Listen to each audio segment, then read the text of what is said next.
Hujambo na karibu tena mtazamaji wa The World News katika kipindi hiki cha ulimwengu wa siasa.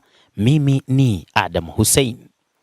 Huko Tel Aviv umeme umekatwa kutokana na mashambulizi mabaya yanayofanywa kupitia makombora ya Iran.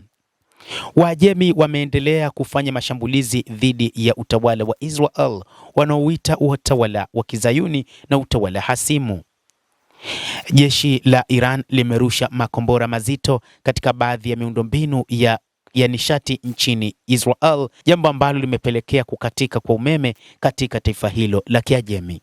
Vyombo vya habari vya utawala wa Israel vimeripoti kuwa huduma ya umeme imekatwa katika moja ya miji ya kistratejia ya kaskazini mwa Israel kufuatia mashambulizi ya makombora ya Iran.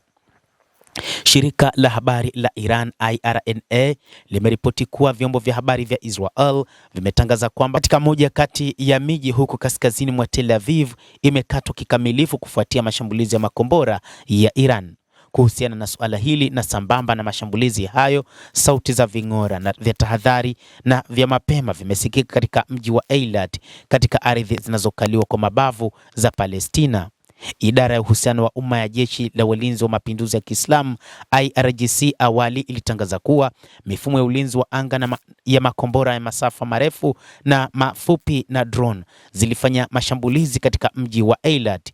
Vituo vya satellite vinavyotoa huduma kwa jeshi la Israel huko Al-Azraq, Sheikh Is, Al-Salim na katika jeshi la Marekani vyote vinadaiwa kuharibiwa vibaya. Hii ni kwa mara ya kwanza kukatika kwa umeme kwa muda mrefu huko katika taifa la Israel. Lakini Iran imesema kwamba bado inaendeleza mashambulizi yake katika taifa hilo. Iran imefanya mashambulizi makubwa wakati huu ikisema haina nia ya kufanya mazungumzo na Marekani katika kumaliza vita vinavyoendelea. Lakini Iran wakati huu imepokea mapendekezo ya Marekani ili wasitishe vita, lakini ni kwamba imekataa kukubaliana na mpango wa Marekani. Jeshi la Iran limeendelea kushambulia kwa makombora siku ya jana Jumatano, lakini jeshi hilo likidai kuwa madai ya Donald Trump kuwa Marekani inafanya mazungumzo ya kuvisitisha vita hivyo ni madai ya uongo na kwamba wao hawana mpango wa kusitisha vita isipokuwa ni mwendelezo wa kulipa kisasi juu ya mashambulizi yaliyomuua kiongozi wa mkuu Ayatollah Al-Khamenei. Mtazamaji, endelea kutufuatilia, lakini ni kusihi usisahau kulike, usisahau kucomment, kadhalika kusubscribe channel yetu hii kupata habari hizi kwa mapana kupitia The World News. Mimi ni Adam Hussein, endelea kuwa nasi wakati wote, endelea kutufuatilia uyajue mengi yanayojiri duniani.